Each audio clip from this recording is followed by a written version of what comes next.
He suddenly wakes up one day in a luxurious bedroom, asking where he was. A lady waiting in the room calls him young master and asks if he was finally awake. He stares at her for a while, wondering why a beauty like her was next to him and why she was wearing strange clothes and had a sword. She asks if he was feeling all right. She says that she will call a priest to have a look at him. He tries to stop her, saying that he just wanted to ask something, but she just leaves. He tries to get out of the bed to find out where he was. He notices a mirror in the room and goes up to it out of curiosity and is shocked to see himself fat. He wonders what happened to his original sexy body. He asks why he looked like some chubby brat. Taking a seat to process things, he asks if this was a dream. He asks if things would go back to normal if he slept. Just then the priest enters the room and asks if the young master was still not feeling well. While the priest was checking him, a massive man appears behind him and asks if the biggest disgrace of the family had finally decided to wake up. The priest tells the man that the young master had just woken up and asks him to save the punishment for later. The man listens to the priest and shuts up. The priest tells the young master that for someone who had fainted, his body wasn't that badly hurt and that his mind seemed stable. He says that most of the young master's injuries had already healed. He says that this was a relief. The man gets angry and asks the priest not to make him laugh. He says that it would have been better if he had died instead. The man asks what he was thinking attacking his fiancée, that he was already 19 now, and asks him to at least act a little grown up.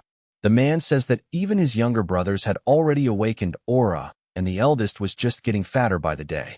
He asks what the man meant by aura. The man tells him to go and apologize to his fiancée once he had fully recovered. He asks who the man was talking about. The man says that he was talking about his fiancée Ilia, and that if she doesn't forgive him, it was over for him. The man asks if he understands, and he says that he understands. He tells him not to disgrace the Rock's family any further while calling him Urine. Shocked, he asks if he was Urine Rocks.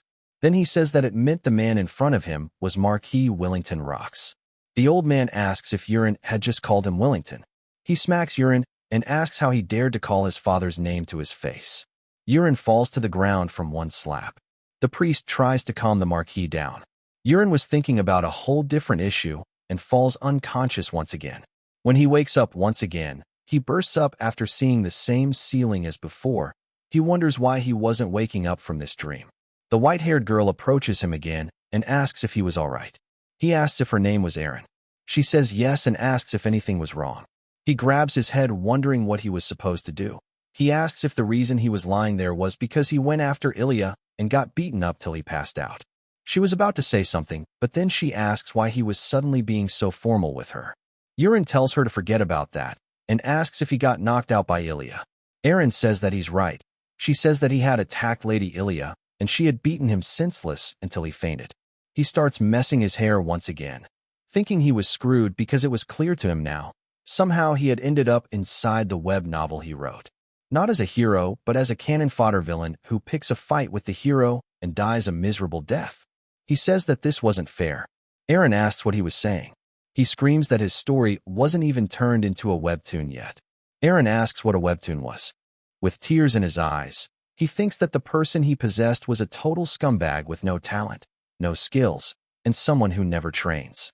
Someone who leeches off his family name as the heir, then loses his fiancée to the protagonist, and in his anger attacks the protagonist only to get beaten down instead, and then dies pitifully in some back alley. He wonders how he was supposed to survive in a world this uncertain. He didn't know what abilities Urine had at all. But then he remembers that he at least knew about the chances and items the protagonist still hadn't found. He says that he needs to prepare fast while jumping out of bed, but his body was way too heavy with fat, and he falls to the floor. Erin asks if he was all right. He says that he wasn't even close to being okay. He suddenly sees something pop up in front of his eyes. Erin says that he should still be resting. The things that popped up in front of his eyes disappeared. He wonders if he should squint his eyes to see it again. Just then it pops up once again, Erin's stats. Erin asks what he was doing. He says that it was nothing and that he was fine. He says that she can leave him now and take care of her tasks. She says that she understands and leaves. One of the traits she had was called the Swift Sword, and it made sense because Erin was always set up as being stronger and more talented than regular knights. But one of the stats said affection and it was 0. He asked what that meant. He wonders if the world had been set up like this because he mostly played dating sims before. He asks who the hell built this world like this. After Aaron left, he wonders why her affection toward him wasn't negative, considering Yurin's usual behavior. But then he quickly turns back to the mirror, and while looking at himself, he squints his eyes to see if he can see his own stats, and a pop-up appears with his stats. His special condition was morbid obesity, and his traits were Eye of the Creator and Venom Arts. The one that stood out among them was the Venom Arts. He thinks that it was from a webtoon he used to love reading, one with a super hot heroine. It included poison and hidden weapon martial arts. He thinks that the whole world's lore was such a mashup. But then he realizes that if he had the Venom Arts, then that could be his ticket to survival. The Venom Arts were skills that he saw in a Chinese webtoon, skills specializing in poisons and silent assassinations with toxin-laced hidden weapons. He wonders why a martial arts technique was given to him in a world that was supposed to be set in a medieval fantasy world. With a grin, he says that if he could unlock this skill, that would be the key to his survival. While the Marquis was doing Marquis things, Aaron calls him, and he asks if his useless son had gotten up. Aaron says that Yurin had woken a little while ago. The Marquis asks if he was all right. Aaron says that Yurin doesn't seem normal yet. She says that he stumbled when he tried to stand, that his body was still in poor condition. The Marquis says that Priest Elia said that his wounds weren't very deep. He asks if the priest was lying. Then he asks if she didn't find Yurin acting a little strange. He says that normally if someone told him to apologize to Ilia, he would throw a fit, but strangely, he just said yes. The Marquis says that his personality couldn't have changed. He thinks that Yurin was just dazed right now, and by the next day, he would probably be raging, swearing revenge on Ilia. Aaron says that the young master would surely recover step by step. The Marquis turns around shocked and lets out a laugh. The Marquis says that even he, Yurin's own father, had given up on him, but she was still believing in someone like him. He says that he almost feels bad for him. He says that he should have let her live her life as a knight. He starts beating himself up over how hard it must have been to be working under his useless son. She thinks that Yurin definitely felt different today somehow, but it was hard for her to explain, so she didn't even try. The next day, she gets another shock early in the morning. She couldn't believe what she heard. Yurin says that he wants to exercise a bit, and asks if she doesn't have a training hall that he could use, and asks her to show him where it was. Aaron asks if he really wanted to train right now. Yurin, confused, asks if there was a problem with it. Although his skill Eye of the Creator showed him his stats, it didn't show how to unlock the Venom Arts. He thinks that it might be because of his obesity and decides that exercising was the best way forward. While walking through the mansion's garden, he is awestruck at the fact that just the garden was the size of several stadiums combined, and that he was already exhausted walking through it. But if he tried working out in his room, he kept ending up back in his bed somehow. He thinks that he was definitely not cut out for home workouts. Every time he ran into a servant while walking, they seemed to have negative affinity towards him, and all of them seemed to hate him. But he didn't blame them considering how much of an asshole Yurin was to them. After walking for a while, he was starting to run out of breath. He asks if they were there yet. Aaron says that they were almost there. She takes him to the third training hall, as most of the other knights would only use the first and the second hall. While walking in, he notices someone already inside and asks Aaron who it was. The man seemed to have a negative 91 affinity towards him, someone who would kill him if left alone. His name was Rekha Alian. Rekha walks up to Yurin asking if the young master wasn't back himself. Rekha, with a grin, asks what brought Yurin back to the training hall. Yurin shouts his name, and Rekha sarcastically says that it was an honor that the young master still remembers him. Yurin says that he wouldn't forget while looking at him walk up with his sword. Yurin whispers to Aaron and asks if something happened between him and that Rekha fellow.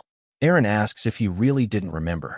She says that a few years ago when the Marquis forced Yurin to train, Yurin got so furious that he called over Rekha, who was a trainee knight there back then, and scarred his face with a sword while laughing. She says that the Marquis gave up on making Yurin train after that. Yurin asks how he was supposed to fix this while looking at Rekha, thinking that the original Yurin was truly a piece of trash. Yurin says that they run, then corrects himself, and says that he meant to say that they were heading back. He asks Aaron if there was another training hall, preferably one he could use alone. Aaron says that he could use the fourth hall, but it was super far away and the facilities were poor. She says that it was mostly just an empty field. Urine says that it sounded perfect for him and asks her to lead the way. Aaron looks confused but then tells him to follow her. Aaron takes him to the almost empty training field. Urine looks at the weapons on the desk. Because the venom arts specialized in throwing knives and small weapons, he picks up the knife and sets up a few targets and starts aiming. Then throws it full power, but the knife just bounces off the ground halfway through. He says that he thought he could unlock the venom arts if he could do this. He then notices Aaron staring at him. He says that he was just throwing a knife for fun and laughs nervously. He says that he should build basic stamina first. He asks if he should start running laps around the hall. He says that he will train on his own and asks her to train however she likes. While he was running circles, the Marquis gets word that Urine actually went to the training grounds and started working out. He says that it was strange, but wonders how long it would last. 3 weeks later, he gets word that Urine didn't skip a day for 3 weeks straight. The Marquis notices that Urine seems to have lost a lot of weight, and that even his appearance had changed noticeably. The Marquis says that this was to be expected of his son. He says that without the fat, Urine actually looks handsome. He asks if Urine actually matured this time. Later that evening, Urine was having a look at his stats once again. Even though he lost weight, the venom art skill was still locked. He thinks that he was going to give it a month, and if it didn't unlock, he was going to just steal the fateful encounter meant for the protagonist. Just then, Aaron walks in with his dinner, and he thanks her. It was chirain soup, a nutritious stamina dish excellent for burning fat and building muscle. It was a custom in the Rock's family to eat this after every training session. Urine asks why he should have this every day. Aaron asks if he was tired of eating it. He says that he has only been eating nothing but this for 3 weeks straight. Aaron stops him and asks what it was that he was truly after. She asks if it was just to lose weight or to become a knight. Urine says that he obviously wanted to become a knight. Aaron says that in this territory, even the mighty Marquis still ate chirain soup after training. She says that he should stop complaining and eat his chirain soup. Urine tells her to stop scaring him and accepts to eat it. He wonders what kind of outdated boomer custom he was made to follow. But since it had helped him get this far, he was willing to put up with it for now. He takes a spoonful and eats it. Immediately, he notices that the taste of the soup was different. Suddenly, he gets a pop-up in front of him, a notice that he had ingested poison. He wonders what that means. He gets another notice that he had satisfied the unlock condition for the venom art skill, but he was more focused on the fact that he was just poisoned. Back when the Marquis was being proud of his son for changing, someone knocks on his door. It was his second wife, Kana, bringing him some tea. She asks what he was looking at outside so intently. The Marquis says that he just thought that the garden looks beautiful. The second wife says that she has been personally taking care of it with great attention. The Marquis says that her skills were truly admirable. She suddenly hugs him from behind and asks when he was going to choose Colin as his heir like he had mentioned before. She asks if it wasn't better to do it quickly since it was already decided. The Marquis says that this matter might take a little more time. The second wife is shocked. She asks what that means. She says that he said he would name Colin as his heir within this month. The Marquis admits that was true, but then says that she might have heard that Urine has finally come to his senses lately, and that he was the eldest son of House Rocks. The Marquis says that if Urine really applies himself now, he could turn out to be a good successor.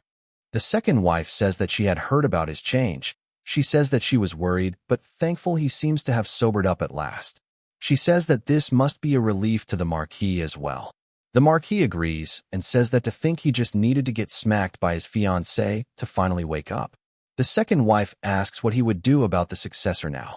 The Marquis says that Urine has only been training for 3 weeks now and thinks that it was better to watch a bit longer. He says that he promises that if Urine went back to his old ways, he would immediately give the title of heir to the second wife's first son. The second wife quickly leaves after hearing that. As soon as she goes out of the room, she shows her true face. She curses at Urine and says that he should have continued being a bum and that now she was going to make him regret ever changing. Back in the present, Urine unlocks the venom arts thanks to the poisoned food. He wasn't expecting the unlock condition for the venom arts was to ingest poison, but then he notices an arrow icon on the stats page, indicating that there was more information on the item. He focuses on it, and the whole page changes. It shows the exact poison used on the food, a poison that slowly paralyzes the body until death. Aaron notices him not eating and asks if something was wrong. Urine says that it was nothing and starts eating the poison. But then he wonders who would do this, who could have poisoned his food. In the normal storyline, Urine wasn't killed by poison. He thinks that something must have changed in the flow of the story. Then he realizes that something that should have already happened hasn't happened yet. Around this time, the Marquis' second son, Colin, was supposed to be officially named heir. He wonders why it hadn't happened yet.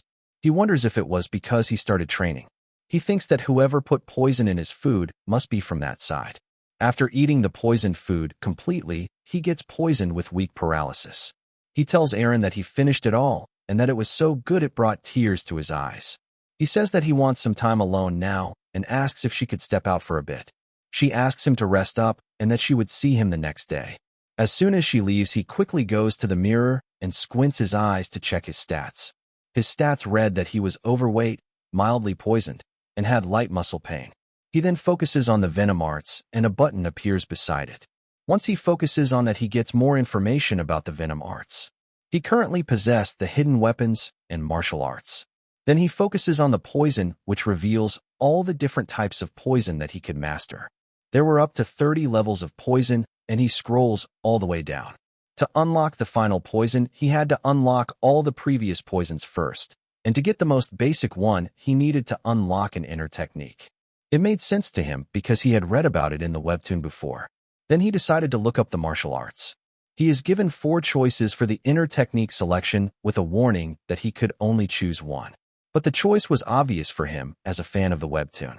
The dark poison arts focuses on poison. The thunder needle arts on hidden weapons. The 10,000 venom arts took longer to master, but it allowed the user to reach mastery in both poison and hidden weapons. The more the better. That was how his favorite protagonist lived. Following his favorite protagonist, he also chose this technique. As soon as he chose the technique, the scripts just got engraved into his mind. He says that he needed to try it out right now. He takes off his shirt and starts following the instructions engraved into his mind. He started feeling a strange flow all through his body. He started guiding this energy properly through his body and stored it in his core. The night quickly turns into day, and he was still training. He thinks that the stuff he saw about the martial artist training throughout the night was real. He says that he doesn't feel tired at all. In fact, his whole body was full of energy. He could even sense the flow of energy around him. He could tell how many birds were outside the window without even looking, and he felt a solid warm energy in his abdomen too. And if he directed his energy towards his head, he could even see his stats without a mirror. He felt a familiar aura outside the door. Just then the door slowly opens and Aaron walks in. She says that she came to wake him up.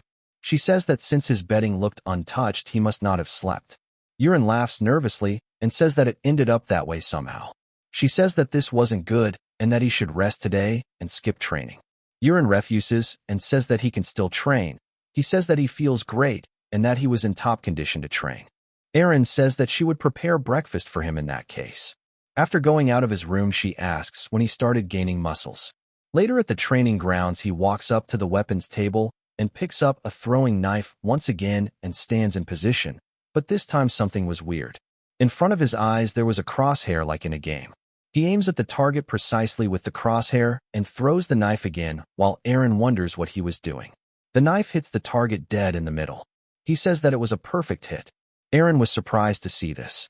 With this, he unlocks the hidden weapons art. Aaron asks what he just did. Aaron says that he doesn't know himself and that this must be the result of the past month's training. Aaron says that there is no way. Aaron asks if he should try it once more. He picks up another knife and thinks that whenever he throws something, it feels like a fiery inner energy surges up from his lower abdomen. He throws the knife once again while aiming at the center of the target and lands another bullseye, but the force even cracks the target. Aaron gasps, saying that the target board just broke from a throw. Aaron grins, thinking that having a crosshair like in a game was basically like using a cheat code, because he used to be really good at FPS games, and he even won some local tournaments while playing. Aaron asks what was happening. He asks if she noticed anything off about him. Aaron thinks for a second and says that she can't see anything different other than the fact that he seems to have lost quite a bit of weight since yesterday. He asks what she means by that. Aaron says that although he had been losing weight gradually by training and eating the soup, it used to be steady, but today he seemed to have changed even more noticeably. Urine asks if that was all while thinking that Aaron doesn't seem to notice the strange energy flowing through him, which meant that only he was capable of using the inner energy and no one else could even detect it. He starts laughing and says that he should keep practicing. He starts throwing knives at the targets over and over, and then even starts throwing them at the knives that were stuck to the board. Erin couldn't believe her eyes. She asks if she could give it a try as well. She picks up a knife herself and throws it, but her knife hits the bottom of the target and bounces off. The next one also hits the top and bounces off. Urine teases her and says that even she has something she was bad at. Just then he gets a notification that he unlocked something. He quickly checks his stats to find that he unlocked something called Straight Cut, a skill that allows him to throw any weapon with faster speed and stronger strength. He wonders if he could even use broken weapons with this skill. While Aaron was fuming after getting teased, he goes to the back to grab a broken wooden sword. He asks Aaron to step aside for him, and Aaron notices him walking up with a broken wooden sword. He gets into position with it and feels the energy build up just like when he was throwing a knife. He uses the skill and throws the broken sword. It smashes into the target, shattering it. Aaron asks how on earth he was doing something like this. She asks how he could exert so much power. Urine laughs nervously and says that maybe it was thanks to the practice. Aaron says that it was impossible. Urine says that he was aware that Aaron had to report his affairs to his father, but he asks her for a favor and asks if she could keep this matter a secret for the time being. Aaron says that she can't do something like that. Urine cuts her off before she could refuse and says that he was testing several things right now and that he could explain everything himself and asks her to wait. Aaron reluctantly agrees. Later that day, while the servants were leaving, saying their goodbyes for the day, one of them stands out. As he walks towards the exit, Urine follows him and uses his eyes to check the man's stats. His name was Peru and his skills were poison and agile movements. Urine says that this must be the guy who poisoned his food. He says that this was the perfect chance to try out his other skills. He points an arrow towards Peru and uses the paralysis poison skill. The attack flies towards Peru and hits him, and he immediately feels the effects and his body just gives in, and he is unable to move. Urine says that his skill was a success, and it even showed him the skill duration. Urine quickly moves Peru. Later that evening in a random storehouse within the estate, Peru was still struggling to move. Urine asks him to snap out of it. He asks if Peru was finally coming back to his senses now and asks if Peru knew who he was. Peru is suddenly filled with fear. Urine says that Peru better answer truthfully if he wanted to live. He asks if Peru wasn't the one who poisoned his soup. Urine asks Peru to blink once if it was a yes and blink twice if it was a no. He asks if Peru understands, and Peru blinks once. Urine asks again if Peru was the one who poisoned his soup. Peru blinks once. Urine asks if the poison Peru fed him was Hanyang herb. Peru wonders how Urine knows about the poison, but then blinks once. Urine says that this was good to hear. Then he asks if the one who ordered Peru to poison him was the Marchioness Kana. But to his surprise, Peru blinks twice. Urine points a knife at Peru and says that it would be best not to lie here. Urine says that he can tell if Peru was lying or not. He says that if Peru lies here, then his throat was about to end up with a cut. He asks again if it was Madame Kana who ordered him to poison Urine. Even after the threats, Peru blinks twice to say no. Urine wasn't expecting this, but it didn't seem like Peru was lying. He wonders who else it could be. He thinks that he will find out later. He pulls out something from his pocket and asks Peru to eat and swallow the ball. He pushes the ball into Peru's mouth and says that it was called paralytic poison. Peru swallows it. Urine says that Peru now had exactly 1 month left to live. That was if he didn't have the antidote before then. He says that if he doesn't get the antidote, then Peru's internal organs would start melting, and says that Peru must follow his orders from then on. He asks if Peru understands. Peru blinks fast to say yes. Urine places his hand on Peru's head and tries to remove the paralytic poison. Urine says that Peru can now speak and move. Urine asks who it was that ordered Peru to poison him. Peru says that it was Knight Captain Carox Livington. Peru says that he was ordered by the captain that Urine should be killed by illness within this year. Carox was Kana's older brother, who got the role of the Knight Captain thanks to her marriage with the Marquis. So his deduction wasn't entirely wrong. He was Kana's accomplice. But that wasn't the important part. Urine hands Peru some papers. Peru says that these were all lists of poisons. Yurin knew that only few people were as knowledgeable in poison as he is. Yurin says that Peru can get all ingredients from the black market. He says that he can ask Kerox for the money and act like he was still working for him. He tells Peru to gather every one of those poisons and bring them all to him, and to start with the ones that he already has prepared by the next night. Peru asks why Yurin needed all these poisons, and Yurin asks if he gave Peru permission to ask questions. Peru apologizes and says that he won't make that mistake again. Yurin then says that Peru can leave now, but before leaving he tells Peru that from now on his soup must always be loaded with plenty of Hanyang herb. Peru wonders if Yurin was crazy. Later that night, Yurin starts laughing and saying that martial arts was seriously cool. He starts laughing about how Peru fell for the paralytic poison, as it was just some dried leaves lumped together. Then he decides that he should master the venom arts as soon as possible, because if the timeline was still the same as the one he wrote, then there was a terrifying event which was set to happen in the outside world. The next night, Peru visits Yurin with the poisons from the list that he already had prepared: the Hanyang herb, Yakrakpa herb, and wooden vein leaf. Peru asks how the young master knew about such rare poisons. Yurin says that this much was nothing for him, but really he can just see their names in the status window. He then asks if the Hanyang herb alone wasn't enough to kill, and asks why Peru was carrying all the other poisons. Peru says that the Hanyang herb took a long time to take effect, and that once the resistance develops it lasts longer than people think. But if it was mixed with Yakrakpa after Hanyang herb symptoms begin, then the effect increased. Yurin says that he understands what Peru was getting at. Yurin asks how Peru learned all this about poisons. Peru says that when he was 8 years old he was sold to the Livington family and trained under a poison master there. Yurin asks if there were many like him in the Livington family. Peru says that at first there were about 20 children, but everyone except him had already died. That made sense since people without the poison affinity trait wouldn't last long around toxins. But Peru seemed to resent the Livington family quite a bit. Yurin thinks that he might have found himself a useful tool. Yurin says that Peru did well and that it was enough for the day and asks him to leave. Peru nervously leaves while wishing Yurin a peaceful night.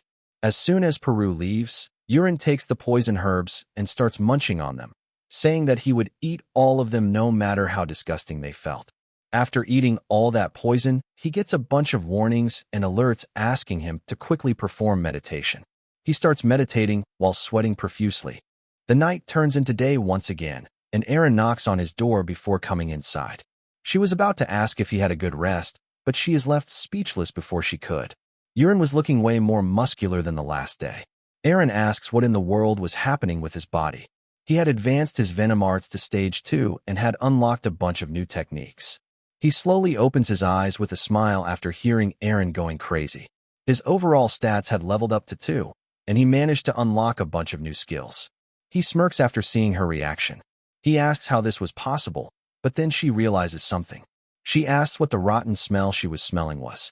Yurin laughs. He thinks that due to his body energy and martial arts leveling up, his body expelled a ton of waste all at once. He gets off his bed and asks if he should just open the window. Erin says that it won't be enough. Yurin asks what that means. Erin, with her nose closed, tells him to go to the bath right now. Later that day, while walking to the training grounds, Yurin starts giggling to himself because he got a footwork technique that he wanted, a technique perfect for precise and fast movement for assassination and evasion. He starts copying the technique and starts walking all weird. Erin turns around annoyed and asks why he was walking like a drunk all of a sudden. Yurin says that she was just seeing things, but once she turns around, he does the same thing again. She asks if he was really okay. She asks if he was serious about going to the training hall today. She says there were going to be a lot of knights there. Yurin says that it was fine. He says that he just wants to see how the other knights trained, and asks her not to worry about him. As they reached the first training hall, all the knights who were training stopped to see who just came in. They recognize Erin immediately as the butler of the first young master, but then wonder who the boy behind her was. They ask each other if there was a guy like this in the Marquis household. One of them says that he had heard that the first young master had lost a lot of weight from training. They whisper to each other that there was no way this was the young master, and that just a month ago, he was still a pig. Yurin hears it all because of his enhanced hearing. Meanwhile, Erin notices something. She points at a guy training in earnest and says that he looks like a trainee knight, but his form was good. She says that he could become a junior knight soon. She says that the moves he was performing were the basic sword stances of the Rock's family and asks Yurin to watch closely. Yurin thinks that this guy looks like one of the main characters named Cried in the novel, who later becomes an ally of the protagonist. He had never set up a story for him before he met the hero. It was quite fascinating to see that he was here. He thinks that this was a good chance for later, but for today, he had enough test subjects. While acting like he was training, he activates prolonged poison attack and aims it at one of the knights. The knight immediately starts feeling weird and falls to his knees. The others ask what was wrong and ask if he wanted to go to the toilet. The poison knight says that wasn't the case. He starts struggling and rolling on the floor. The other knights yell for a priest. Just then the pain disappears and the knight just stands back up. The others ask what was happening now. The poison knight says that the pain was gone. The others start yelling at him, asking if he was messing with them. He swears that he was in pain and that he wasn't lying. Yurin says that he should test something else now. His next skill allows him to create an illusion that causes the targets to fear and confuses them. He activates the skill on the grouped-up knights, and suddenly a demon pops up in front of them, and they start screaming. Eren turns around to see what was happening, and all three of them were on the ground screaming. Eren asks why they were acting like that, and Yurin laughs from behind her. But, in the knight's eyes, one of them was fighting a dragon, another was fighting a skeleton, and the one fighting the demon pulls out a sword to fight, but just then it disappears. They all look at each other and ask what was going on. Yurin thinks that they were about to kill each other if he didn't stop. Satisfied with his skills, he tells Eren that they should head back. Eren says that they just got here. Yurin tells her that it was too noisy there and says that they should go to the training hall instead. While they were leaving, a maid walks up to them looking for Yurin. She says that a guest had arrived. Yurin asks why she was telling him that. The maid says that it was Lady Ilia and that she was here looking for him. He wonders why she was looking for him.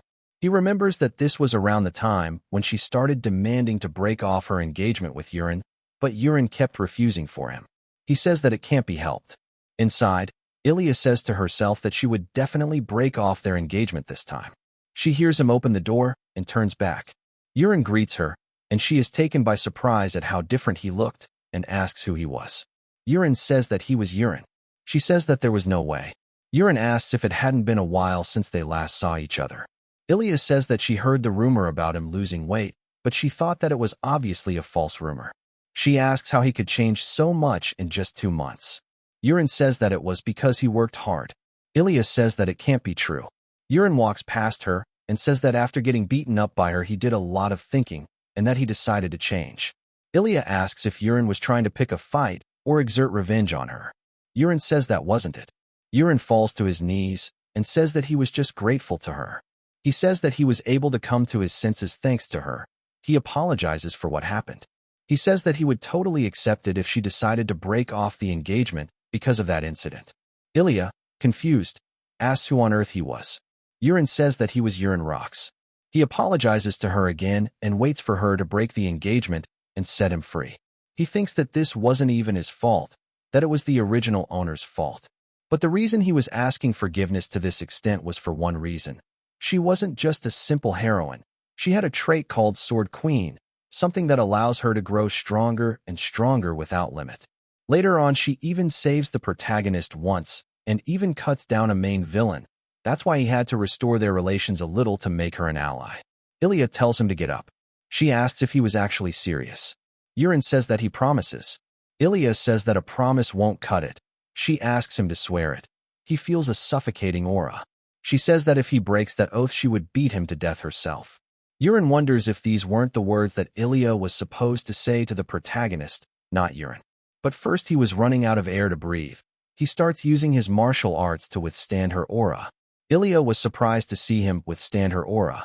Yurin walks up to her and says that he swears to not turn into a bum again, making her blush. She quickly walks past him and says that she will be watching him. She says that if he makes a mistake one more time, then the engagement is unconditionally off. Yurin wonders how this ended up like this. Later that day, the Marquis asks if she met with Yurin. She says that she has. The Marquis then asks what her decision was. Ilia understands that he was asking about the engagement. She says that she won't break it off. Surprised at her decision, he asks what her reason was.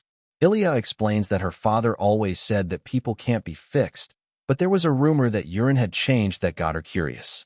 She says that she wondered if he might have returned to the weak but kind urine from their childhood. But from what she saw, she says that she was wrong, that he looked like a completely different person, and that this was why she wanted to try trusting him once. The Marquis asks if that was all. She says that it was, but then she says that if he ever went back to being a scoundrel, then she would beat him to death with her own hands. The Marquis gives her a thumbs up and says that he didn't expect anything less from his daughter-in-law. Ilia then says that she should be heading out now that everything was sorted. The Marquis asks her to stay with them for at least a few days. Ilia says that she had told her father that she was going to break off the engagement before coming, and that it would be weird if she stayed after that. The Marquis asks if she shouldn't at least see urine before she left, but she says that it was all right as he was training and she didn't want to disturb him. The Marquis says that he understands and asks her to give his regards to her father. Later that evening, the Marquis calls Urine to his office. Urine arrives and greets his father. The Marquis turns around and asks who he was. Urine asks what the Marquis meant. The Marquis starts laughing and says that he was just joking and that Urine had been working hard lately. He asks if Urine knew why he called him there for. Urine asks if it wasn't to have him begin his nightly training. The Marquis says that Urine was correct and that he had become quick-witted as well. The Marquis says that it was time for him to learn the swordsmanship of the Rock's family. Urine cuts him off and says that there was something he had to say regarding this matter. Urine tells the Marquis that he wants to learn throwing arts instead of swordsmanship. The Marquis says that that wasn't allowed, that he won't let Urine use cheap tricks that were used by thieves.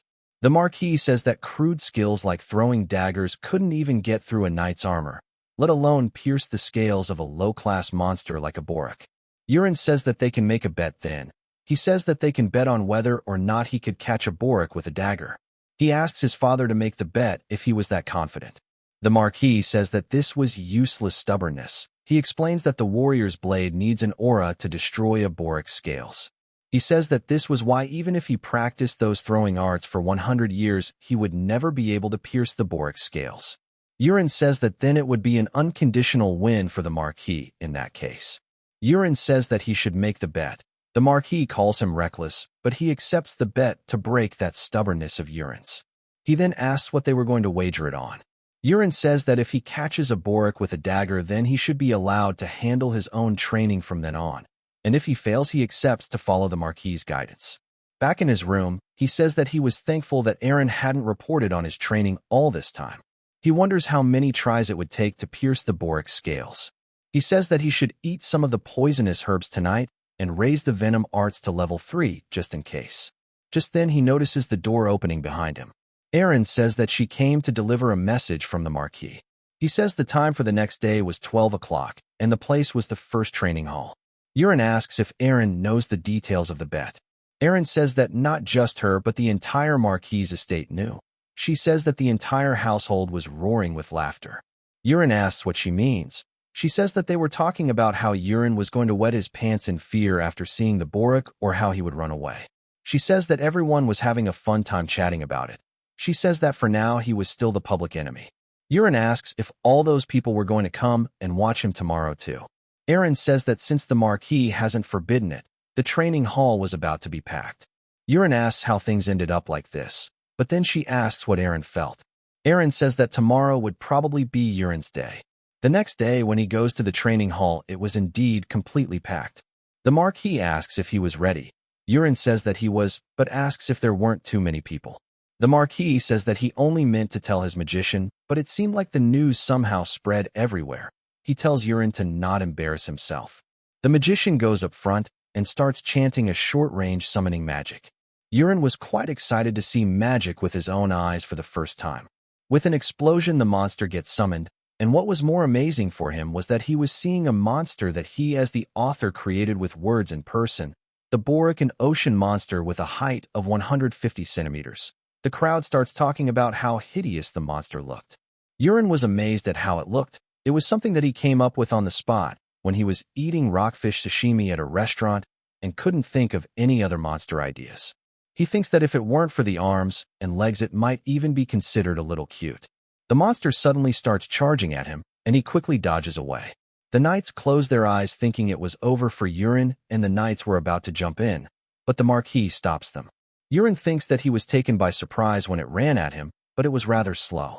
He pulls out a throwing knife to test how thick the scales of the monster were. He notices that there was a point in the monster's body labeled weak point. He aims directly at that point and throws his knife at the monster. The knife travels with lightning speed and hits the weak point, immediately killing the monster. Urine wonders if it was supposed to die this easily. The crowd gasps in unison. The Marquis starts screaming. The crowd then starts cheering while chanting his name. Urine just laughs nervously. The Marquis storms down to the training grounds and asks how Urine managed to do that. Urine says that he just aimed at it and hit his mark. The Marquis says that he can't accept this. He says that a Borik could never die from a single dagger, that it made no sense. Urine asks if his father was trying to go back on his word. The magician says that Urine's dagger hit where the Borik had no scales right under its arm. The Marquis starts laughing and says that it was pure luck. Urine says that a bet was still a bet. The Marquis says that he can't accept this and asks Urine to fight another Borik. Urine says that his father was being very unreasonable now. The Marquis says that he would add another promise to the wager instead. He says that he will grant one of Urine's wishes if Urine won his next fight, and if he lost, the terms remained the same. Urine asks if he could truly have anything.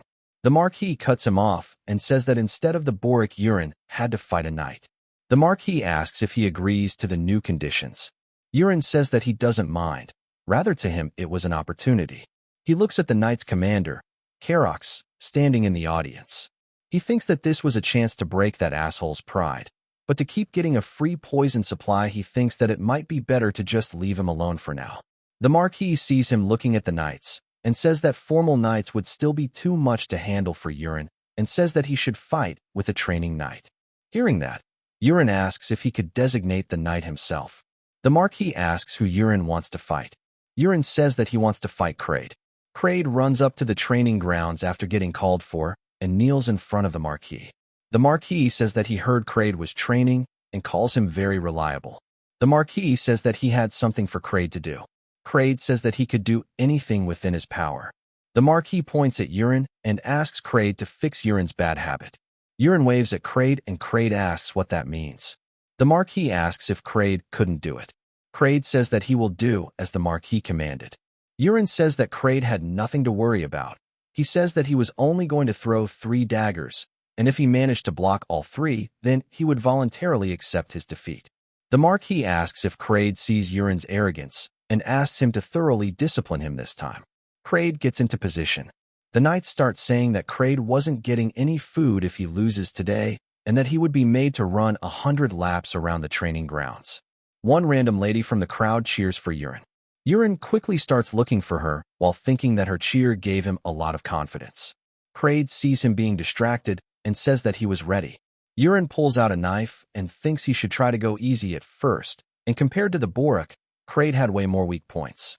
Urine thinks that he should probably avoid those points when fighting Kraid, since he couldn't just kill him. He throws the knife and Kraid brings his sword forward to block the knife, but still he gets pushed back. The crowd wonders what the sound was as it sounded like a cannon shot. The Marquis sees the knife bounce off from Kraid's sword and land on the ground in front of him. He picks up the dagger and sees that it was indeed just an ordinary dagger, but the power output didn't make sense to him. Kraid's hand starts shivering after absorbing that much force. Urine asks if that loosened Kraid up a little. He asks if Kraid understands that he can't let his guard down. He tells Kraid to get ready as the next attack was going to be full power. Urine thinks that as a main character, Kraid wasn't going to die from something like this. Urine throws another knife directly at Kraid. This time Kraid decides that he should try to intercept the knife instead. As soon as he hits it, a dust cloud covers the whole area. Everyone and the Marquis' jaws drop as they wait for the dust to clear. Kraid was on the ground with a broken sword, unable to stand up. He lets go of the sword, and the Marquis calls Urine and says that they should have a private talk. Urine says that the bet wasn't over yet. He says that he still has a dagger left to throw. The Marquis says that this was enough. Urine turns to Kraid and says that they should ask him directly. Urine asks Kraid to lift his head. Kraid quickly springs up. Urine asks if Kraid was going to end it like this. He asks if someone who was to become a knight could accept such a half-hearted result. Kraid was about to say something, but Urine continues that whether it was defeat or victory, reaching a definite conclusion was what made a knight. He asks again if Kraid was going to give up like this. Kraid asks for another sword and says that he won't retreat like this. The crowd sees aura build up around Kraid. The Marquis says that a training knight just awakened. Kraid grabs his new sword and stands back up. Yurin knew that Kraid's berserker trait only manifested after reaching his limits. Yurin wonders if he could test advanced techniques now. Kraid gets into position and asks Yurin to throw the knife. The Marquis wasn't expecting Kraid to manifest such a massive amount of aura. This was equivalent to a senior knight's talent. The Marquis wonders what Yurin was going to do now. Yurin grabs a knife and gets into position and throws it. The knife starts flying extremely slowly. Kraid wonders what was happening. He asks if the young master was playing around right now. He swings his sword to hit the knife away, but the knife just flies past, taking him by surprise, and it gets lodged into his shoulder, right between his ribs and shoulder bones. Kraid immediately starts screaming in pain and falls to the floor. The knights say that it was extremely slow for Kraid to be exaggerating so much. Yurin knows that it was because of the poison. The Marquis tells Yurin to remember the talk later. Before leaving, he says that Yurin won the bet this time. Kraid was still struggling after removing the knife. Yurin grabs his shoulder to retrieve the poison. Kraid says that the pain was gone and thanks Yurin. He then apologizes to Yurin. Kraid says that when he saw the knife fly so slow he thought that the young master was looking down on him. But it turned out to be some kind of exquisite divine technique. He says that the young master was indeed hiding his skill till now, since there was no way he could learn something like that in a short time. He whispers and asks if some secret organization was targeting the Marquis family. He asks if this was why he was hiding his power until now. He continues and says that he always thought that Yurin was left out of the family, but it was just a great sacrifice. Yurin remembers that this guy loved his conspiracy theories. Kraid says that he would always be ready if Yurin needed him when he fought a secret organization. Yurin sees that Kraid's affection towards him had improved. Yurin says that he will keep it in mind. Kraid says that he will keep the secret and tell everyone that the young master was a total scoundrel. Erin was waiting for him with a towel. She says that he worked hard. While walking back, she says that the technique he used at the end was the first time she had ever seen it. Yurin says that it was a new technique and asks how it was. Erin says that she had a virtual sparring match with him in her head, and that if she faced it for the first time she would have definitely lost, but now she says she can block it. This wasn't a lie. She had a trait called Clear Mind which allowed her to adapt quickly. Yurin asks if Erin hadn't received knight education from a young age, and that if she hadn't become his butler, she would have probably been a knight by now. He asks if she was satisfied with how her life was now. Erin asks why he was suddenly asking something like that. Later that day, he goes to his father's office, while his father was looking through a bunch of documents. He formally greets the Marquis and asks if he was called for. The Marquis gets angry and asks why Yurin doesn't just call him father when they were alone, even though he warned him last time. Yurin apologizes. The Marquis asks what the technique Yurin used during the spar was, as he couldn't find any records of it even after searching through all the books. And it's only been a month since Yurin had started training, and no matter how much of a genius he was, it was impossible to learn such a technique alone in that time. The Marquis, with a serious look, asks Yurin to explain what on earth happened to him. Yurin had prepared for a situation like this. He says that he had found a book.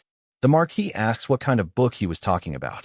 Yurin says that it was a book in the attic of the family library to study effective training methods. He says that he stumbled on a book on the floor and bumped into the shelves, and then a book fell onto his head from above. He says that this book had no writing on the cover, but strange patterns carved into it. He says that without much of a thought he opened the book, and a light came from the book, and something was sucked into his head. He says that the book disappeared after that. The Marquis says that this means the book was a magic tome. Of course he knew what those were. He was the one who set it up. The Marquis says that the books in the library attic were books collected by the ancestors. He says that he didn't know that there was a tome among them. He says that finding that book was great luck for Yurin. Yurin says that he hit the jackpot. The Marquis says that he will keep his promise and not tell Yurin to learn swordsmanship anymore, and asks about the additional promise that was added. He asks what Yurin wanted. Yurin walks up to his father and says that he wants the position of the heir. He says if he asks for it, could his father grant it? The Marquis looks down at the floor and says that it was within his authority as promised and that he could grant it. Yurin says that the Marquis expression looks very uncomfortable. Urin says that if he becomes the heir, it would cause the Marquis a lot of trouble. He says that there would even be rebels within the Marquis family. He says that the Marquis' second wife especially would cause a huge fuss. The Marquis starts coughing. Urin says that he was willing to make a compromise this one time because he cared so much about his father. The Marquis starts laughing nervously and thanks Urin. Urin, however, had no interest in the position whatsoever. He just asked for it so he could ask for something equally outrageous in exchange for the heir title. He didn't want to be stuck receiving a one-on-one with the Marquis all day. He thinks that he would rather raise his skill level and travel the world instead. The Marquis asks what Urin's new wish was. Urin says that he needs permission to create his own knight's order. He says that he wants Aaron and Kraid to be added to this order. The Marquis says that the new request wasn't as hard as the last one. He also thought that Aaron's precious talents were too good to just leave her as a butler. The Marquis grants his permission, then asks what Urin was going to do about his butler since there was no one else available among the current butlers. Urin says that there was someone called Peru who works in the kitchen and that this guy would be a perfect butler. He says that he would be grateful if the Marquis could designate Peru to him and make it look like a coincidence and not as his choice. The Marquis asks why he had to make it look like a coincidence. Urin says that he will tell the Marquis later. The Marquis agrees to his request. Urin thinks that the Marquis seems to trust him a lot more now. That status showed that he had 74 affection points from the Marquis. He thinks that maybe it was because he was the Marquis' son. The next day, Urin explains to Aaron and Kraid that they now belong to his exclusive knight's order. He says that they weren't allowed to slack off from now. He also introduces them to his new butler Peru. Earlier that day, Aaron had asked him a question. She asks why some random person named Peru was replacing her. Urin just starts laughing and says that it was because Peru was a spy. He says that Peru was a spy sent by the Knights Commander Karox and Lady Kana to kill him. She asks if that was true, why he would risk keeping Peru by his side as a butler. Urin says that it was okay since now Peru only listened to him. Kraid says that he has a question now. Urin tells him to ask away. Kraid says that even though there were only 2 of them, it was still a knight's order and that there should be a designated senior knight. He says that a senior knight should be someone with outstanding skill. He points at Aaron and says that someone so small and frail like Aaron doesn't look that strong and that he should be the senior knight. Urin agrees and says that the stronger knight should become the senior knight and asks them to fight it out. Moments later, Kraid was on the ground and Aaron was the victor. She says that Kraid's attack patterns were too simple and that he needs a lot of improvement so that others couldn't read his attacks from preliminary motions. Kraid says that he will keep that in mind. Urin tells them to come back to him and says that it was decided that Aaron would be the leader of the Knight's Order from now, while applauding her. Peru then asks permission to leave to go prepare dinner. After Peru gets a little farther away, he tests a new sound technique he had learned. He starts talking to Peru. Peru turns around to talk back, but realizes that Urin was nowhere near him. Peru starts frantically looking around him and thinks that he was going crazy. He asks if this was some kind of black magic. Urin says that it was simple communication magic. Peru wasn't listening to him and says that he should have expected this. He says that he had heard that there were black magicians who could handle poison with magic. He thinks that Urin was one of them. Urin says that Peru can think what he wants, then asks if the poison he requested last time was ready. Peru says that he has something called the snake mind. He says that he had to extract poison from hundreds of snakes to get barely enough. Urin tells Peru to make sure to put a generous portion of this new poison into his soup. Peru looks at the expression Urin was making and gets scared and quickly runs off. The next day, he wakes up from his meditation, but the progression of the skills wasn't that good. Ever since he reached level 3, his level didn't rise so well. He thinks that he doesn't know how much time there was until the world crisis, and that he didn't have any more choices. He thinks that it was time to leave the castle now. He tells his father that he was going to go out for a while. The Marquis asks if he was planning to go to the town in the territory. Urin says that he was, and the Marquis asks how long Urin was planning to stay out for. Urin was actually planning to go somewhere far away, but he didn't want to reveal that. He says that he was going to be out for a week. The Marquis says that since Urin had been training hard these days, it was alright to take a break. He asks about Urin's escort. Urin says that he doesn't need one. The Marquis refuses and asks if Urin was aware of his position as the eldest son of the Rox family. Yurin says that since he was just going to a nearby village and escort was too much. The Marquis asks if Yurin still doesn't know how scary the world was. He says that Yurin might have become a little stronger through training, but asks what would happen if he was poisoned. Poisons don't work on him, but since his father doesn't seem to be convinced, he complies with taking an escort. The Marquis asks when Yurin was departing. Yurin says that he was departing in 2 days. The Marquis says that he will prepare an escort night. Yurin had no plans of waiting and thinks that he will just secretly leave a day before. Later that day, he demands some money from Peru for his travels. He says that Peru should have a lot of money given by Karox to buy expensive poisons. Peru hesitates, and Yurin asks if Peru was not going to give it to him.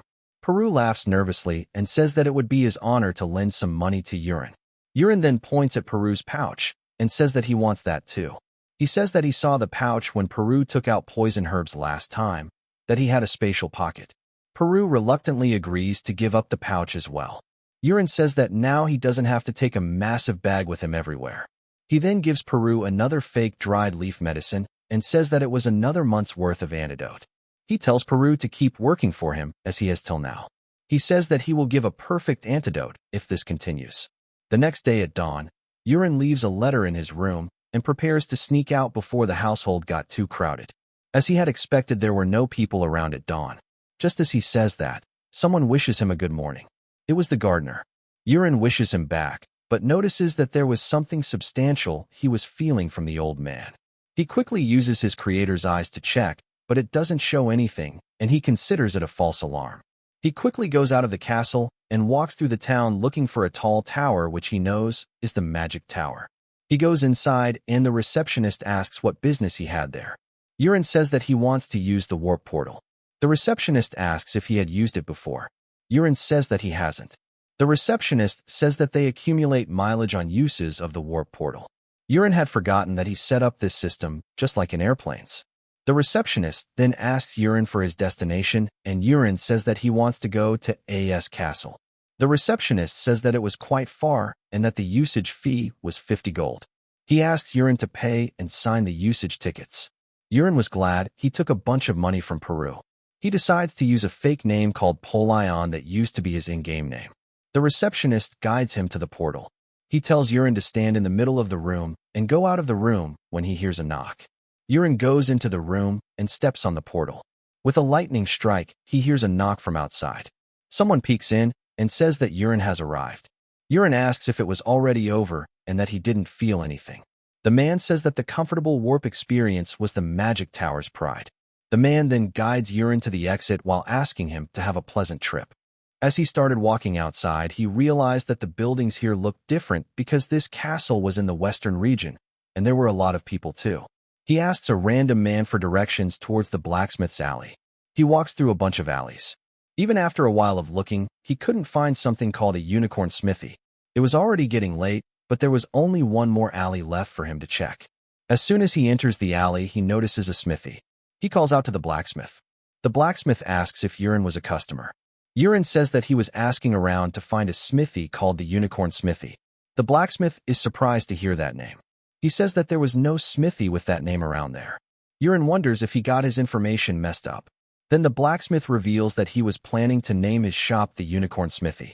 Yurin quickly checks the man's stats with Creator's Eyes. One of the skills read magic weapon creation. He feels relieved thinking that he might have found the right place after all. Yurin asks if he can check out the man's weapons. The blacksmith calls Yurin to the other side to check them out. While checking out the weapons, Yurin asks how business was. The blacksmith says that the location was in the corner and that his skills were a little lacking as well. He says that even when customers come, they just look around and leave. He says that he doesn't know how much longer he could hold out like this. But his weapons were no joke. They were all magical weapons with different skills. Yurin asks if the blacksmith made all these swords himself. The blacksmith says that he did create them, but they turned out to be failures. Yurin asks what he means by failure. The blacksmith explains that the swords became strangely heavy, and even someone with great strength could barely lift them, and nobody bought them. Yurin thinks that this was because unqualified people tried to touch the swords, and that only those who were qualified were able to handle the sword. Yurin wonders if the blacksmith didn't know about this yet. Yurin points at the two swords he checked out before and says that he wants to buy them. The blacksmith asks if Yurin was sure about it. Yurin says that he can give them to Aaron and Kraid, but these weren't the treasures he was looking for. Yurin asks if the blacksmith had any severely rusted weapons. The blacksmith, confused, brings out a chest filled with old weapons. He says that Yurin was unusual for looking for rusted weapons. He says that these weapons were about to be recycled since they wouldn't sell anyway. This was something he had set up as an author. The blacksmith notices that the weapon Yurin was looking at wasn't made by him. He says that he just found it in the warehouse and that he was going to throw it away, but then felt it was a waste somehow and left it in. Yurin says that he will buy the knife as well. The blacksmith says that since Yurin was buying 2 defective items anyway, he was willing to throw this knife in with them for 2 gold. Yurin starts grinning, thinking about the crazy bargain, since once the weapons' true identities were revealed, they would be worth more than 200 per item. But then Yurin says that since the blacksmith said that his business wasn't going well, if he was considering closing his shop and being employed to do crafting. The blacksmith says that it was too sudden. He says that it's not like he hadn't thought about closing the shop, but it was too sudden for him. Yurin asks him to allow Yurin to introduce himself first. He calls himself the invincible spear that protects the south, Yurin Rocks of the Rocks family. The blacksmith asks if he was talking about the Rocks Marquis family. He falls to his knees and apologizes and welcomes Yurin to his humble place. Yurin tells him to get back to his feet. The blacksmith refuses and says that this was more comfortable. Yurin thinks that he was getting tired of this medieval class system. Later, the blacksmith asks why Yurin would want to employ a lacking blacksmith like himself. Yurin says that it was because of the blacksmith's special talent. The blacksmith says that he doesn't have anything like that, and that he was only getting scolded by his master every day because of that. Yurin explains that he looked through almost all the weapons in all the smithies, but that his weapons were something different. Yurin says that it was precisely his care. He says that the swords were excellent, but especially the handle knots were remarkably meticulous. He says that knots were really important to prevent slipping. Yurin says that seeing such care, he believes that the blacksmith would later bloom with special talents that would flourish. Yurin just made something random up and wonders if that would work. The blacksmith says that he understands what Yurin means, but that Yurin seems different from the rumors. Yurin says that since the blacksmith was now on board, Yurin could show him something interesting. Yurin pokes his finger with the knife, and the knife starts glowing, and then starts floating while glowing brighter. The blacksmith asks what was happening. Yurin explains that this was a legendary ego sword, which originally this knife was supposed to be taken by the protagonist. He proceeds to form a contract with the knife named Agnes. The knife bursts into yellow goop. The wind starts acting violently around it, and it asks who Yurin was to make a contract with it. It says that Yurin had no talent whatsoever. Yurin wonders if the weapon was disappointed because it couldn't feel any mana within Yurin. The weapon says that this was annoying and asks why a nobody like Yurin even starts the contract. It then asks how Yurin even knew about how to awaken it. Yurin says that he heard about it from meeting a great prophet. The weapon says that this was impossible and asks why the great prophet would tell the method to awaken him to a useless person like Yurin. It then asks if Yurin knew about its abilities. Yurin says that he does. Agnes was a weapon that could be divided into 2 parts, a main body and a secondary body as a free-form weapon, each of which can be transformed into a weapon of whatever image the user imagines.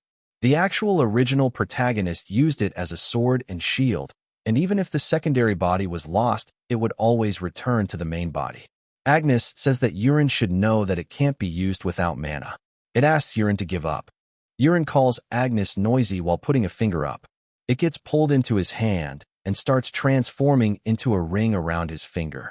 Agnes asks what this weird energy it was feeling was. Yurin thinks that it was fortunate that his martial arts worked instead of mana to control Agnes.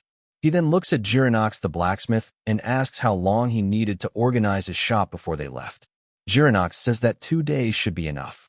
Yurin tells him to meet him in 2 days at noon in front of the AAS Castle's Central Park before leaving. While he was walking through the streets again, someone calls out to him. His fiancée asks what he was doing there by himself. Yurin wonders what Ilia was doing there. He felt that this situation in front of the Central Park was somehow familiar. He thinks that this was where the original protagonist first met Ilia. Yurin thinks that something about the story flow had changed. Ilia jumps off her horse and asks what Yurin was doing there again.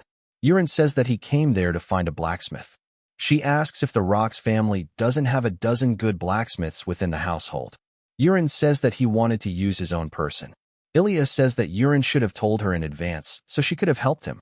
Urine says that it was alright since he already found a good blacksmith.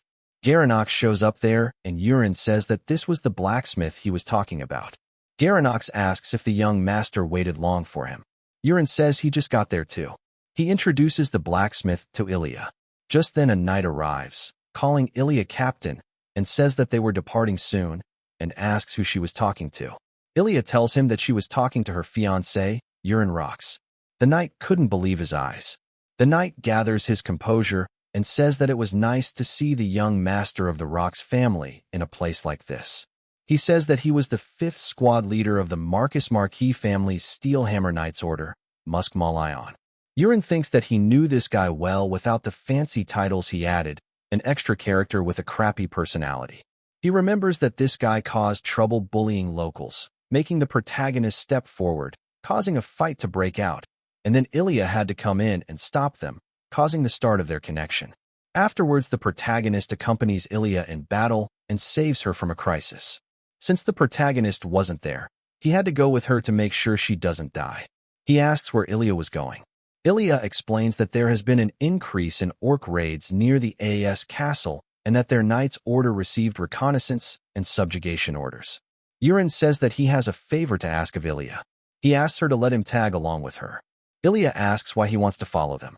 Urine says that as he was training, he wanted to gain some real combat experience. He also says that he wanted to see her skills as well. Ilia says that it could be dangerous. Urine says that it was all right, and that at least he was capable of running away if things got out of control. Ilia agrees and asks Musk to provide Urine with one horse. Musk says that they weren't going on a trip and that they can't let their guard down just because they were after orcs, especially since he felt no mana coming from either of them. He says that the knights don't have the leisure or the duty to protect them. Ilia tells him to stop and says that it was an order and asks him to follow it without complaining. Musk walks back angry while saying that he understands and says that if she is upset, she should let him be the captain, confusing both Urine and Ilia. While departing from the town, Ilia tells Urine to stay close to her. Urine tells Garanox to hold on before running out. In the forest, she decides to split the party into 5 groups to find the orc settlements. She says that if they find a settlement, they were to fall back and signal a flare so they could attack together. She then tells everyone to quickly scatter and meet back at sundown if they don't find anything.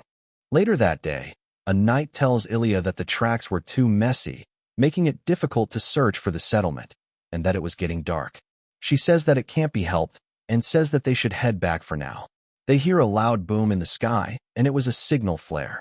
Just when she was about to go there, they see another flare go up from a different direction and 2 more from behind the hills. She asks how many have gone up. One of the knights says that that was 5 flares. Urine thinks that there were only 4 and wonders if the knights couldn't even count. Ilia says that they will go to the closest flare first. As they reach the spot, there was no one left alive. All the soldiers were dead. The knight says that the armors of the soldiers were all melted and asks what they were even hit by. Ilia says that they don't have time to waste and says that they will go to the flare directly south from there. They rush towards the next spot, and when they reach, the results are similar. More dead soldiers. The knight asks if they should head to the next spot now, and Ilia agrees. Urine says that they shouldn't move right now. Ilia asks what he means. Urine explains that the orcs were hunting them one by one, and that there was no chance of winning like this. He says that they should stop the operation and fire a signal flare to gather their forces here. One of the knights tells Urine to shut up, and says that Urine knows nothing to be interfering. He asks if this mess wasn't because of a troublemaker like him. Urine sighs and tells the knight to shut up. The knight immediately shuts up and falls off his horse. Urine walks up and tells the knight to know his place. The knight starts begging for forgiveness very quickly. Urine then looks at Ilia once again and asks her to judge well. Ilia looks at him for a while and then says that Urine was right. She apologizes for not looking at the situation more coolly. She asks the knights to fire a blue signal flare right now to gather the forces there. They shoot the flares and start covering the dead soldiers. Gyronox says that Urine handled the situation well. He says that Urine made the knights move according to his will, and now the soldiers would all gather again. Urine says that that wasn't the case. Urine says that most soldiers weren't going to return. Gyronox asks what that was supposed to mean, and what they were waiting for if not the soldiers. Urine replies that they were waiting for real combat. Just then a knight comes running, gasping for air. He yells out to Ilia, calling her captain. He says that they should run away quickly. She asks what he was saying and pulls out her sword. Behind him a large number of orcs arrive. The knight says that their numbers were too high. Ilia quickly looks at Urine and says that she was sorry for dragging him into this. Urine says that he came here out of his own volition and that he wasn't going to die to just a group of orcs. He tells Agnes that they were going to try what they practiced these past 2 days. He tells Agnes to create a black iron bullet with its secondary body and chucks it at the orcs. The orc sees the small ball flying towards him and blocks it with his axe. All the orcs around him start laughing until it explodes with a huge flame cloud, leaving the orcs in pieces. Urine retrieves the black iron explosive back to him. A bunch of orcs that survived start charging at Urine. He throws the ball back at them, setting off another explosion. Ilia asks how he was doing that. Urine says that it was just some simple explosives and that he reduced the numbers of orcs by a lot. Ilia snaps back and looks at the knights and asks what they were doing and that they could win now. She tells them to kill off the concussed orcs before they recover. Ilia herself goes in with the knights and starts killing off the orcs one by one. The remaining orcs start getting scared and try to run away. One of them runs into a massive red orc while trying to run. The red orc grabs the running orc by the face and crushes its head with a loud crack, causing everyone to look back. Ilia wonders what was up with the red orc's size. Urine notices the legendary orc warrior Karuda. He thinks that they either kill that orc here or they die. The red orc roars loud, causing fear in some of the soldiers before throwing the running orc away and grabbing his sword and jumping straight at Ilia. Ilia, stunned by the roar, was unable to move. Urine grabs her and asks if she planned on just standing around and watching before pulling her away. The orc's attack kills a few soldiers that were standing next to Ilia. Urine asks what she was doing waiting for the attack. Ilia sees her subordinates on the ground. The orc prepares to attack again, but Urine throws the black iron explosive at it. The ball flies close to the orc's face and explodes right next to the orc's face, but the orc survives without even a scratch. Urine thinks that this wasn't looking good for him considering that his attack didn't even leave a scratch. Ilia gets furious and asks how the orc dared to attack her subordinate. She starts using her aura and dashes at the orc with light speed. The orc manages to block her attack, but she tries to get through the orc's defenses relentlessly. The knights say that their captain was very cool when she fought. Urine thinks that Ilia's Sword Empress trait was truly overpowered. Even though she wasn't even close to her full potential, she was still able to push Karuda this far. Even his skin and armor were getting cut. When Ilia lands on the ground to reset, the orc roars once again and starts using aura. Ilia asks how a mere orc was using aura. The orc swings at Ilia with full force and sends Ilia flying back, breaking her sword to pieces. The knights help her get back on her feet. She says that it was frustrating to admit that she couldn't bear that monster. She says that they have to run. Urine comes between her and the orc, confusing the orc. Urine pulls out a throwing knife and looks for a shot and throws his knife. The orc smacks the knife away from it. He wasn't expecting the dagger to be destroyed like that. The orc starts laughing seeing him disappointed, but then notices something glowing within the crack on his armor. It then explodes, and this time the orc gets severely injured. Urine says that the first attack was just a fake. Urine says that even with steel-like skin the orc still had weak spots. He says that he saw the weak spot on the orc's arm and asks if that was why he wore armor on that spot. The orc gets angry and jumps at Urine. Urine just dodges back, but the orc starts chasing him relentlessly. Urine throws his explosive at the orc's face while running back. The orc suddenly stops and Urine asks if the orc was pissed now. He says that he has no intentions of getting caught. The orc notices Gyronox chilling in the corner and starts going towards him. The orc jumps at Gyronox. Urine thinks that he has to save Gyronox somehow. He uses the weird movement technique to run towards Gyronox, and before the orc could even land, he swoops through and saves Gyronox. The orc is surprised to see his target escape. Ilia says that his speed was quite unnatural just now. Urine says that he should end this now and asks Agnes to transform into a bloodflower butterfly. He sets the butterfly free. The butterfly slowly starts flying towards the orc. Ilia asks what was happening. The orc starts swinging its sword around trying to hit the butterfly, but the butterfly dodges everything and slowly lands on the orc's chest. The orc feels a burst of pain the next second, and there is a huge explosion. When the dust clears, they see that the orc was still standing, but with a massive hole in its chest. It falls to the ground soon after. The knights ask if they won. Ilia says that it wasn't over yet. She says that there were still some small fries left for them to deal with. She leaves while saying that they will deal with the rest of them fast. Girinox thanks Urine for saving her life. After they deal with the rest of the orcs, Urine asks if Ilia was hurt anywhere. Ilia says that she wasn't completely fine and that she owed him her life. Urine says that it was natural to be helping each other. Then he says that the attack he did earlier was something he learned because he was learning hidden weapons instead of sword. Urine explains that his explosive ball was also a hidden weapons technique. Ilia asks if hidden weapons techniques were actually this powerful. Urine thinks that it must be hard for her to accept since she trained her whole life considering sword the best. One of the knights approaches her and says that they have prepared the magic pouches. Ilia says that even if they couldn't take back most of the corpses, they needed to take the orc warrior's head. She starts chopping off the orc's head and lifts it up with her sword to put it in the pouch. Urine asks if the pouch wouldn't get dirty if used like this. Ilia says that it was fine since the magic pouches were designated for storing enemy commanders' heads. She tells him not to worry about it being a waste and asks him to prepare to depart soon as it was getting dark. While they were departing, Musk arrives with one knight. Ilia asks where Musk had been and why he didn't come when the signal flares went off. Musk says that he had gone off too far and got attacked by orcs on the way. He says that he was delayed defeating them and coming back. Ilia asks what happened to the other soldiers.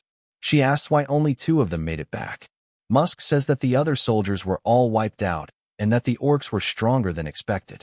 Ilia says that she has to confirm the corpses and asks him to guide her back to the spot. Musk hesitates and says that it was too late now and says that she could check the spot the next day. But Ilia immediately refuses and tells him to guide her there that instant. Musk comes closer to her while saying that he will explain the location to her, but then pulls out his knife as soon as he was within striking range, but his hand gets blown apart by a flying knife. Musk falls off his horse while screaming in pain. Urine asks if Musk really thought he would be fooled when guys who claim to have fought a fierce battle with orcs show up without a single scratch or a drop of orc blood on them, which is green. Urine says that Musk's sword was covered in red blood, meaning he was the one who killed the soldiers. Ilia unsheathes her sword without saying a word and starts walking towards Musk. Musk tries to stop her and says that according to their family tradition, he had achieved the greatest merit for the Marquis family. Ilia tells him to shut up and cuts him, after which she tells the knights to capture the knight that was following Musk. Back at the AAS castle the next day, Girinox tries to wake Urine up, but he was in deep sleep because of exhaustion. He slowly wakes up after her constant pestering. She tells him that it was almost lunchtime and that Lady Ilia had come to meet him. Ilia comes into his room dressed in casual clothes while asking if he slept well. Urine was surprised to see her in that outfit. He asks why she was dressed like that. Ilia cuts him off and tells him to go with her to her house. Ilia says that her father told her to bring Urine with her no matter what. Urine says that he seems to have no choice but to refuse. Ilia says that she will wait for him outside for now. While she was leaving, Urine notices that her affection towards him was now positive 45. He didn't think her affection would rise by so much just by helping her once. After changing, he goes out and says that he was ready and asks if he made her wait long. While they were walking outside, a crowd of people cheer for Ilia, calling her the Iron Blood Knight, who faced the Orc Warrior. Urine remembers that she had the same title in the novel as well. The crowd then starts talking about Urine as well. They call him the Steel Mage and say how handsome he looked. Urine asks why he was given a title. He thinks that it was probably because of the testimonies from the surviving soldiers. Ilia then turns towards him and she wanted to thank him again for saving her life twice yesterday. Urine says that it was only natural to do so. She says that she took the soldiers and went back to the forest this morning to collect the corpses. She says that it was devastating seeing her soldiers' gruesome corpses scattered throughout the forest. She says that after seeing all that she realized for certain that if Urine wasn't there yesterday, then she would have been dead.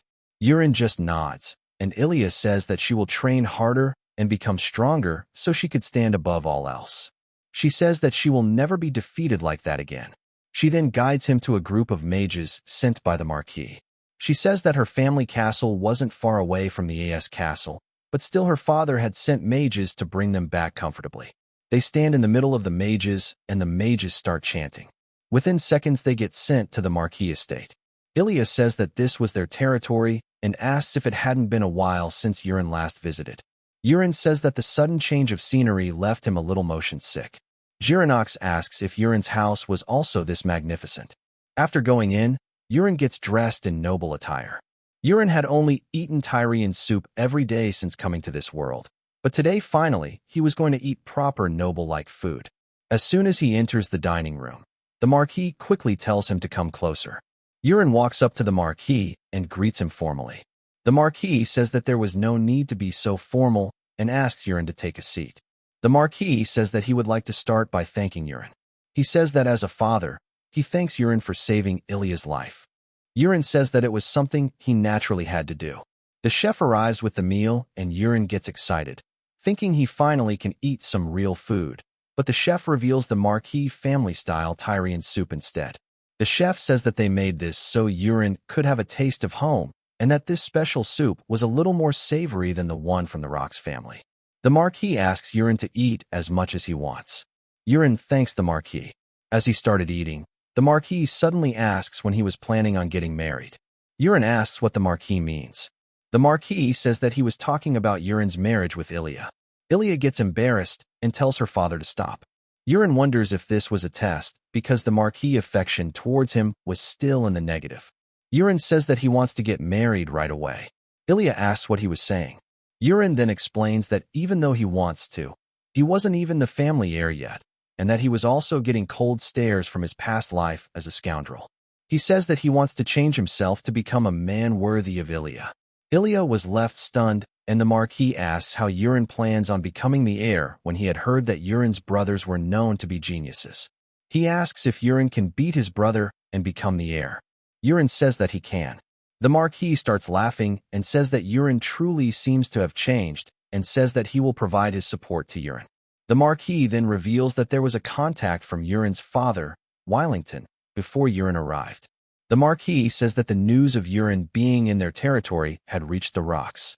He says that someone must have informed Urin's father through communication magic. Urin asks what his father said. The Marquis says that Urin's father had asked Urin to contact him through communication magic. The Marquis says that he will guide Urin to the communication room after the meal. Urin thanks the Marquis, but then looks at Ilia and wonders why she was sulking now. The rest of the meal proceeded in complete silence. Later that day, Urin goes to the communication room, and a mage establishes communication with the Rox family. Urin starts admiring the devices just as it starts projecting his father in front of him. Urin's father starts scolding him for sneaking out of the household without notice. He cools down after a while, and then asks if Urin was hurt anywhere. Urin says that he was perfectly fine.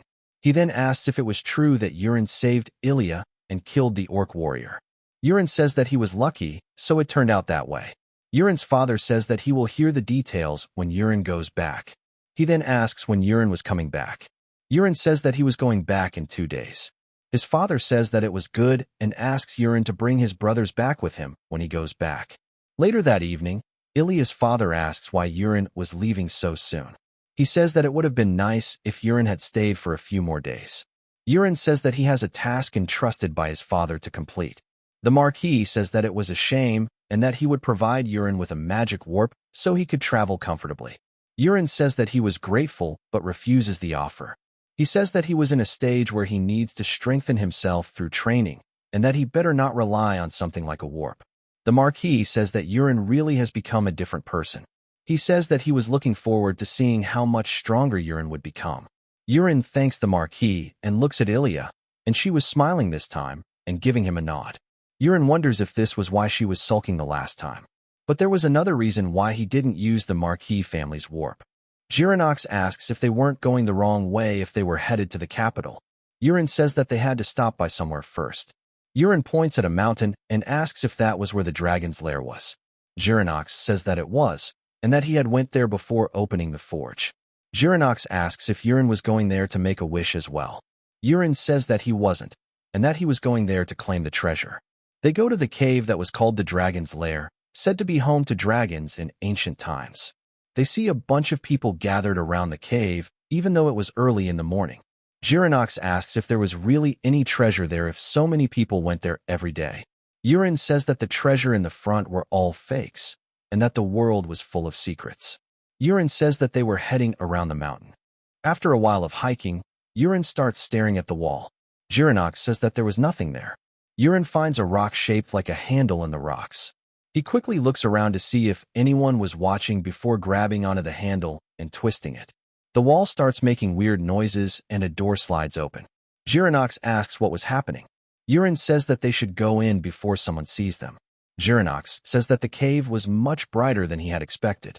Girinox then notices a gemstone and starts going near it. Urin warns Girinox not to touch the gem and says that it will trigger a trap. Girinox asks what that means. Urin says that they might get roasted alive if the trap is triggered. He says that there were a bunch of traps like that and asks Girinox to stick close behind him. After a while, they end up in a room with an altar. Urin sees that they have arrived. Girinox asks what this was. Urin asks if Girinox knows what lies behind the wall. Urin says that the fake dragon's lair ended at this wall and that he could feel the people bowing beyond the wall. Urin says that they were praying to a random wall. He then goes up to the altar and asks if they should look at their treasure. Urin pulls a handle under the altar. The altar starts sinking inside, and a bunch of bags filled with gold coins in a box.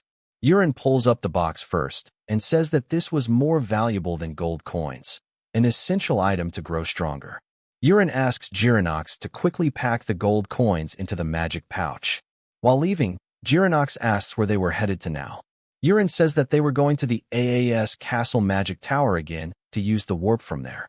Girinox says that there were still people heading to the countryside even though it was getting dark. Urin feels a chilling pressure from a person in front of him. Urin uses the eye of the creator.